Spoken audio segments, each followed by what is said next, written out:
We're taking a look at AT&T and how the company has really changed over the past 5 or 6 years. And so I'm in Palo Alto at one of the foundries. These are centers where we bring in entrepreneurs from outside the company, entrepreneurs from inside the company, and create a really open collaborative space where we can create new innovations that can change the world and obviously benefit AT&T in the meantime.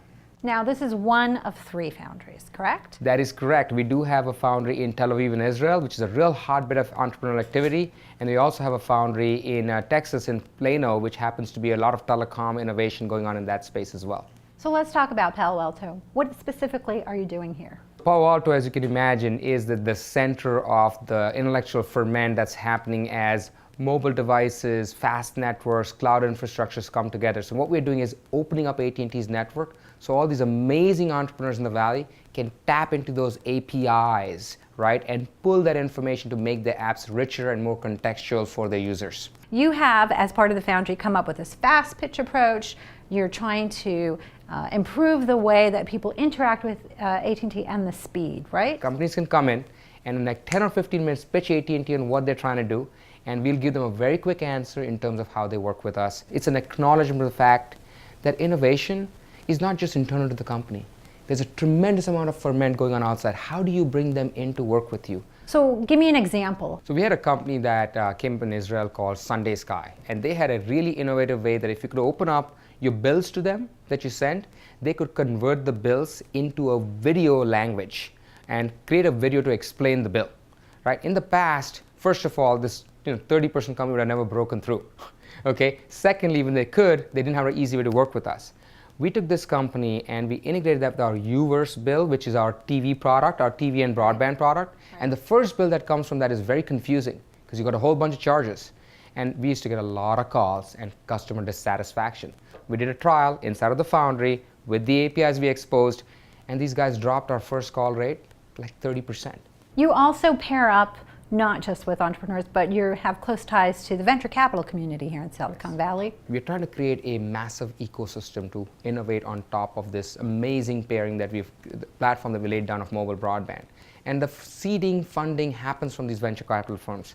We've done some great work with, for example, Jim Getz at Sequoia, or with Mark Andreessen at Andreessen Horowitz, right? We have relationships with a number of the premier companies out here, and what we do is we work with them to say, we can do 3 things for you, and you can help us do in that process. 1, we can learn from you how to better relate to your companies.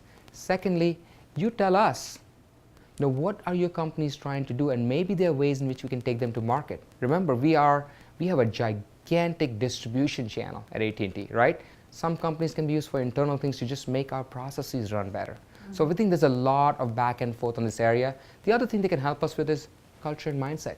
We're a 100-year-old company, but we're looking to the next 100 years. To be relevant for the next 100 years, you must change, you must reinvent. But you also, as part of this foundry, rethought the space. We wanted to create a space which is very open, very collaborative, right? Even this closed garage door, for example, right, actually opens up, as you can see. And it can transform from a private space into a brainstorming space. It just flows right in. The idea is to get out there, not just passively sit, but get in there and start writing on the walls. Have that developer from AT&T, have that developer from a startup, have a designer, have a marketing person, and you create that serendipitous set of conditions that leads to innovation. We have a very proud, rich legacy of invention, right? I mean, think about it. AT&T was the place where the transistor was invented, the phone was invented. You'll see an old phone booth out here, and it's contrasted with, dazzling telepresence things and data centers that can connect us to every facility around the world. How different is this space to AT&T? I was at the headquarters. It's pretty buttoned down. We have a lot of financial analysts come out there, a lot of dignitaries come out here. But when we come here, we don't want you to have that formality. We want you to drop it and just be down to thinking ideas. It seems like the Silicon Valley culture has infected AT&T. A lot of the people out here are hires from this area. This is Silicon Valley, but it's also AT&T. And what we're trying to do is a lot of the learnings, the principles that come out of what we do out here are actually going back to the company because we bring in people as collaborators. They get to work with us. They see how different it is. When you come in here, you drop your title, you drop your department, right?